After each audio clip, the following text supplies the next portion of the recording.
गोपाल तापन्य उपनिषद प्रस्तुत करता स्वयं प्रकाश शर्मा। उपनिषद का आरंभ हम प्रार्थना से करते हैं। हे परम ब्रह्म परमात्मा, अपने कानों से हम शुभ सुने, अपनी आँखों से हम शुभ देखें।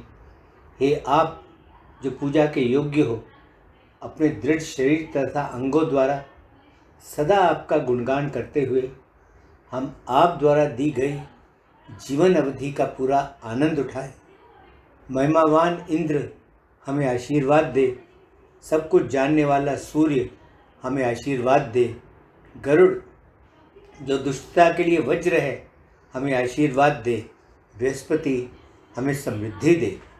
ओम शांति शांति शांति ओम।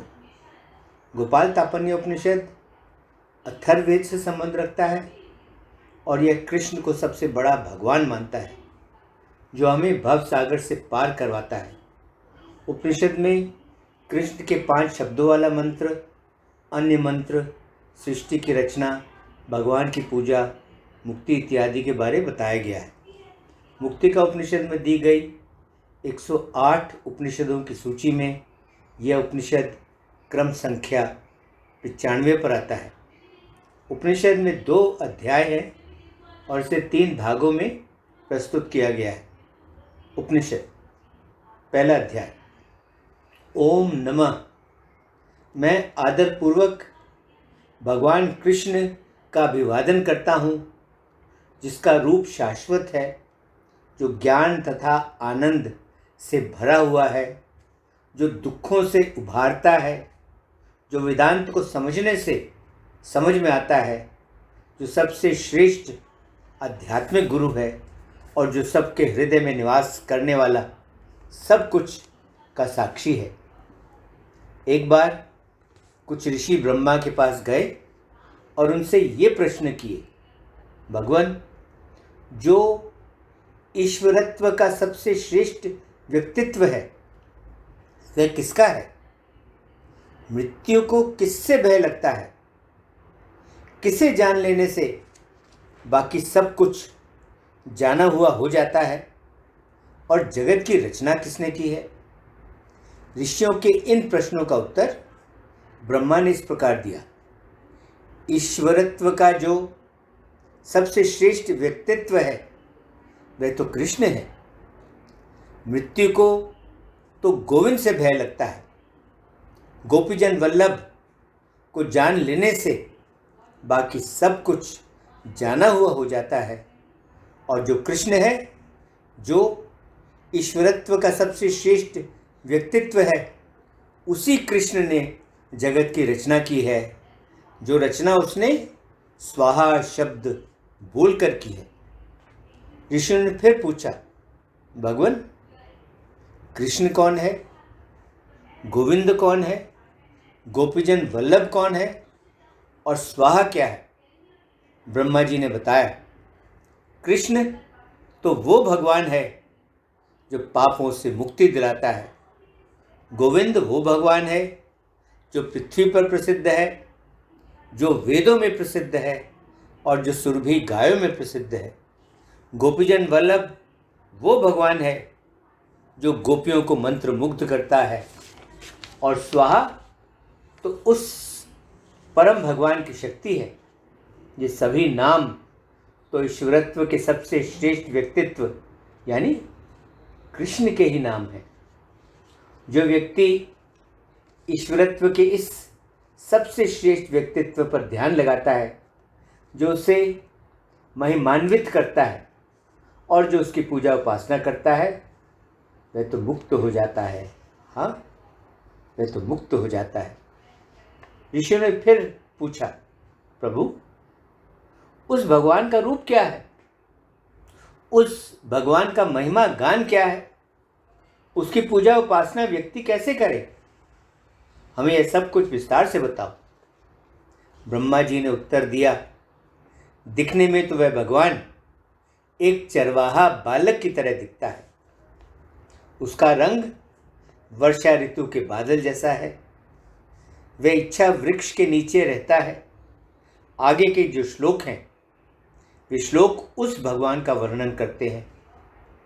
जिसकी आंखें आकर्षक कमल के फूल हैं, जिसका रंग वर्षा ऋतु के बादल जैसा है, जिसके वस्त्र आकाशीय बिजली हैं, जिसकी 2 भुजाएं हैं, जो अलौकिक ज्ञान का धनी है, जो वन के फूलों की माला पहने हुए है, जो सबसे बड़ा परम नियंत्रक है, जो गोप गोपियों तथा सुरभि गायों से घिरा हुआ है, जो इच्छा वृक्ष के नीचे विश्राम करता है, जो शानदार गहनों से सुसज्जित है, जो लाल कमल के फूल के मध्य खड़ा है और जिसकी सेवा उन हवाओं द्वारा की जाती है जिन हवाओं ने यमुना की लहरों को छुआ हुआ है। जब कोई व्यक्ति अपने पूरे हृदय से उस भगवान कृष्ण पर ध्यान लगाता है, वह तो अवश्य ही बार बार जन्म मृत्यु के चक्र से छूट जाता है। क्लीं कृष्णाय गोविंदाय गोपीजन वल्लभाय स्वाहा, यह वो मंत्र है जिस मंत्र का जाप व्यक्ति को बार बार करते रहना चाहिए। इस 5 नामों का जाप करने से व्यक्ति ईश्वरत्व के उस सबसे श्रेष्ठ व्यक्तित्व को प्राप्त कर लेता है जिसकी शक्तियां स्वर्ग के ग्रहों के रूप में, पृथ्वी के रूप में, सूर्य के रूप में, चंद्रमा तथा अग्नि के रूप में प्रकट होती है। यदि व्यक्ति क्लीं कृष्णाय गोविंदाय गोपीजन वल्लभाय स्वाहा, यदि व्यक्ति इस मंत्र का जाप एक बार भी कर लेता है, वह तो शीघ्र ही भगवान कृष्ण का संग प्राप्त कर लेता है। इसके अतिरिक्त उसे और कोई परिणाम मिल ही नहीं सकता, यह बात तो निश्चित है। भगवान कृष्ण की भक्ति भाव से सेवा तभी की जा सकती है जब व्यक्ति इस जीवन और अगले जीवन में किसी भी भौतिक लाभ की कामना नहीं करता। यही कर्मों के बंधनों से मुक्ति है। बहुत लोग कृष्ण की पूजा करते हैं, बहुत शाश्वत गोविंद की आराधना करते हैं, बहुत गोपीजन वल्लभ की, जो जगत को बनाए रखता है, उसकी उपासना करते हैं, और बहुत शक्तिशाली स्वाहा की पूजा करते हैं जो ब्रह्मांड को चलाता है। वायु वैसे तो एक है, लेकिन अस्तित्वमान वस्तुओं में जाकर वह वायु 5 हो जाती है। ठीक उसी प्रकार जो भगवान कृष्ण है, वे भी एक होते हुए जगत के कल्याण के लिए इन 5 शब्दों में प्रकट होते हैं। ऋषियों ने तब ब्रह्मा जी से आग्रह किया, भगवान जो परम आत्मा है, जो सब कुछ बनाए रखता है, उस गोविंद की पूजा कैसे की जाती है, कृपया हमें बताओ। ब्रह्मा जी ने बताया, भगवान की पूजा के लिए वेदी होनी चाहिए, जो 8 पत्तियों वाला सुनहरा कमल होना चाहिए। उस कमल में 2 त्रिकोण बनाए जाते हैं। उन दोनों त्रिकोणों में ये 3 मंत्र लिखे जाते हैं। 1 क्लीं कृष्णाय नमः, 2 काम गायत्री मंत्र क्लीं कृष्णाय गोविंदाय गोपीजन वल्लभाय स्वाहा, और 3 अनंग गायत्री मंत्र काम देवाय सर्वजन प्रियाय सर्वजन सम्मोहनाय ज्वाला ज्वाला प्रज्वला जनस्य हृदय में वसम कुरु कुरु स्वाहा। उसके बाद सूल मंत्र अस्त्राय फट के साथ अंग न्यास करना चाहिए। उसके बाद व्यक्ति भगवान के विस्तारों की पूजा करे। शुरुआत वह रुक्मिणी की पूजा से करे, फिर वह उन भक्तों की पूजा करे जिन भक्तों का नेतृत्व इंद्र करते हैं, फिर उन भक्तों की पूजा करे जिनका नेतृत्व राजा वासुदेव करते हैं, फिर उन भक्तों की पूजा करे जिनका नेतृत्व अर्जुन करते हैं, और फिर उन भक्तों की पूजा करे जिनका नेतृत्व इंद्र निधि करते हैं। जो व्यक्ति इन 3 समय, सूर्य उदय, दोपहर और सूर्य अस्त, जो व्यक्ति इन 3 समय पर उस भगवान को चढ़ावा देता है, जो उस भगवान की पूजा करता है, वह तो सब कुछ प्राप्त कर लेता है। हाँ, वह तो सब कुछ प्राप्त कर लेता है। इस विषय में ये श्लोक है, भगवान कृष्ण आराधनीय है, वे सर्वव्यापी हैं, वे सबसे श्रेष्ठ परम नियंत्रक हैं, और जबकि वे एक हैं, फिर भी वे अनेकों रूपों में प्रकट होते हैं। वे लोग जो बुद्धिमान हैं, वे लोग उस भगवान की वेदी में खड़े हुए की पूजा करते हैं। केवल उन्हें ही शाश्वत खुशी मिलती है, दूसरों को नहीं। जो ब्राह्मण उस भगवान की वेदी पर खड़े हुए की पूजा करते हैं, जो शाश्वतों में सबसे महान है और जो चेतना वाले लोगों में सबसे महान है, जो बहुतों की इच्छा पूरी करते हैं, केवल उन्हें पूर्णता प्राप्त होती है, दूसरों को नहीं। जो लोग उस भगवान विष्णु के अलौकिक रूप में पूरी कर्मठता से उसकी पूजा करते हैं, जो उस भगवान की उनके प्रारंभिक चरवाहा बालक के रूप में पूजा करते हैं, उन्हें भगवान अपने चरण कमलों का दर्शन कराते हैं। वे तो कृष्ण ही थे जिन्होंने शुरू में वेदों का ज्ञान ब्रह्मा को सिखाया था, और जिन्होंने भूतकाल में वेदों को ज्ञान का प्रसार और फैलाव किया था।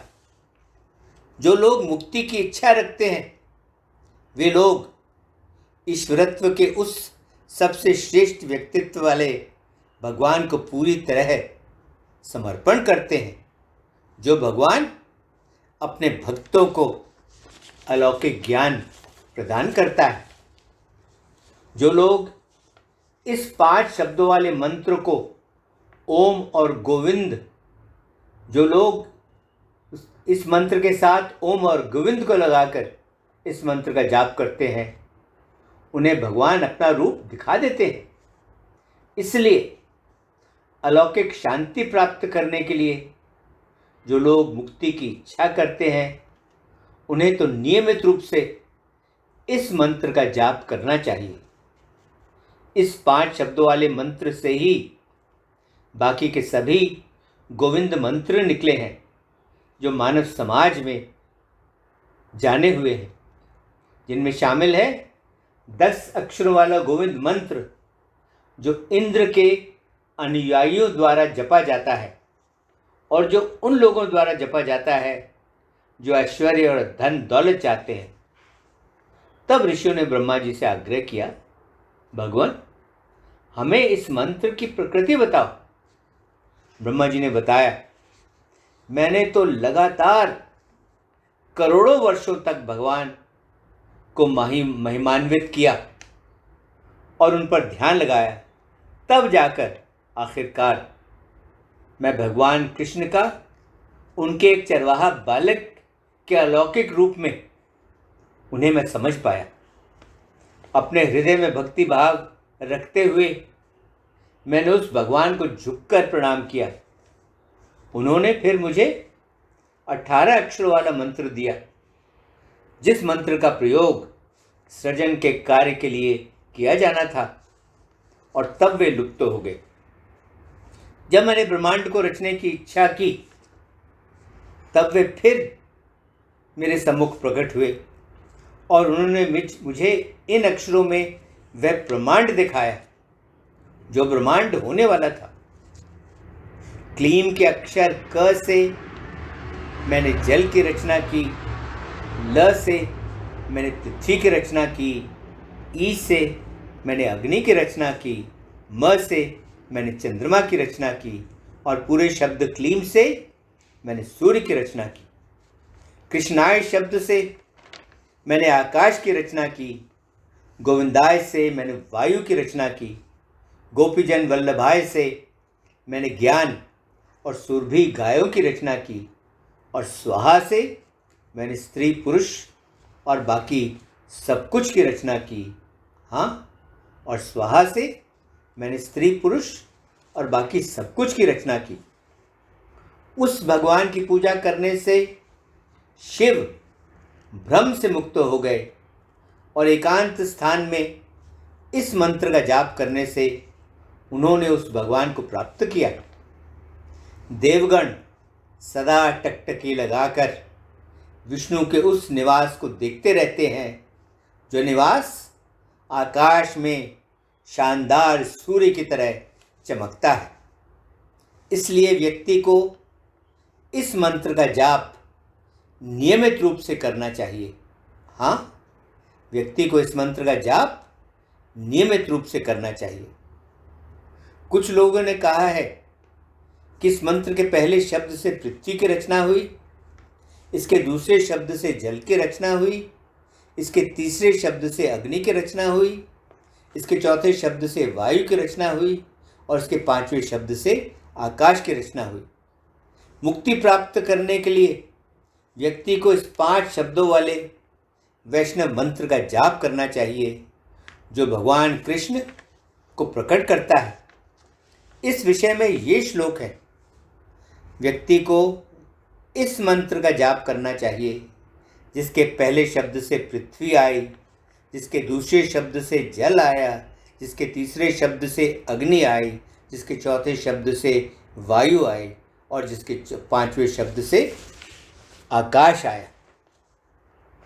इस मंत्र का जाप करने से शिव ने भगवान विष्णु के शाश्वत आध्यात्मिक निवास में प्रवेश किया।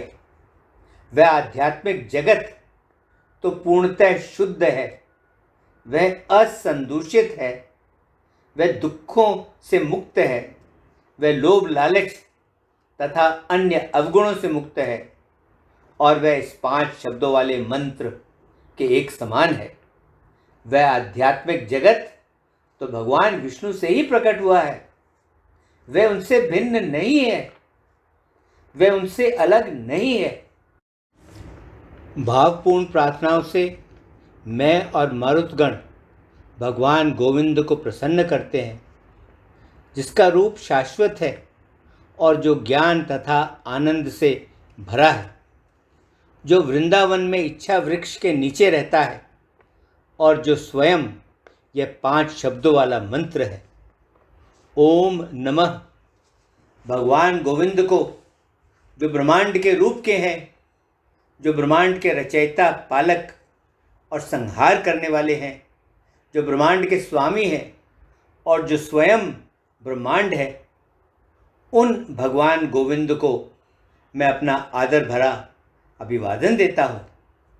भगवान गोविंद को मेरा अभिवादन, जिनका रूप ज्ञान से भरा है, जिनका रूप परम आनंद से भरा है, जो सर्व आकर्षक हैं और जो गोपियों के स्वामी हैं, उन भगवान को अभिवादन है। उनकी आंखें कमल के फूल, उनको अभिवादन है। उन भगवान को अभिवादन है जो कमल की मालाएं पहने हुए हैं। उन भगवान को अभिवादन है। उनके नाभि को अभिवादन है जो कमल है। उन भगवान का अभिवादन है जो सौभाग्य की देवियों के पति हैं। भगवान गोविंद को मेरा अभिवादन है जो मोर पंख के मुकुट से आकर्षक हैं, जो बलराम के एक समान हैं, जिनकी बुद्धि तीव्र है और जो भगवान सौभाग्य की देवी के विचारों के मानस सरोवर में हंस हैं। उन भगवान को अभिवादन है जो कंस और उसके सहयोगियों की मृत्यु है, जो केसी और चाणूर को मारने वाले हैं, जो शिव के लिए पूजनीय हैं और जो अर्जुन के रथ के सारथी हैं। उन भगवान को अभिवादन है जो चरवाहा बालक हैं, जिन्हें बांसुरी बजाना अच्छा लगता है, जो कालिया नाग को कुचलने वाले हैं, जो यमुना के किनारे पर चलते हैं और जिनके कानों की बालियां सुंदरता से इधर उधर झूलती रहती हैं।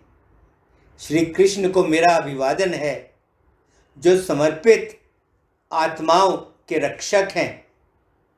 मेरा अभिवादन उन भगवान को उन विशेषज्ञ नर्तक को जो गोपियों की कमल दृष्टि की मालाएं पहने हुए हैं, उन भगवान को अभिवादन है जो पाप की मृत्यु है, जो गोवर्धन पर्वत उठाने वाले हैं, जो पूतना के जीवन का अंत है, जो तृणाव्रत के जीवन के चोर हैं।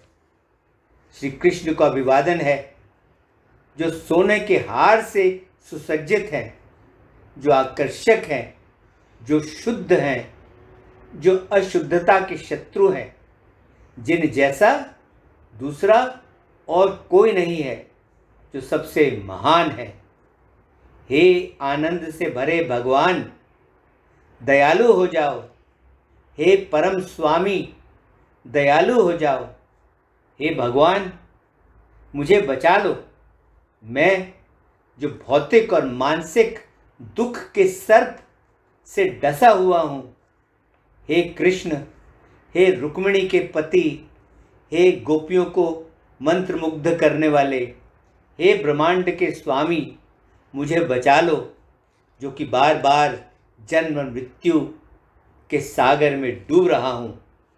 हे केशव, हे नारायण, हे गोविंद, हे जनार्दन, हे सारे अलौकिक आनंद के स्रोत, हे भगवान जो भक्तों को दुख कष्टों से बचाते हो, हे माधव, मुझे बचा लो। ब्रह्मा जी ने ऋषियों से कहा, जैसे मैं भगवान कृष्ण की पूजा करता हूँ, तुम सब भी वैसे ही भगवान कृष्ण की पूजा करो। इस 5 शब्दों वाले मंत्र का जाप करते हुए और भगवान कृष्ण पर ध्यान लगाते हुए तुम सब जन्म और मृत्यु के जगत को पार कर जाओगे।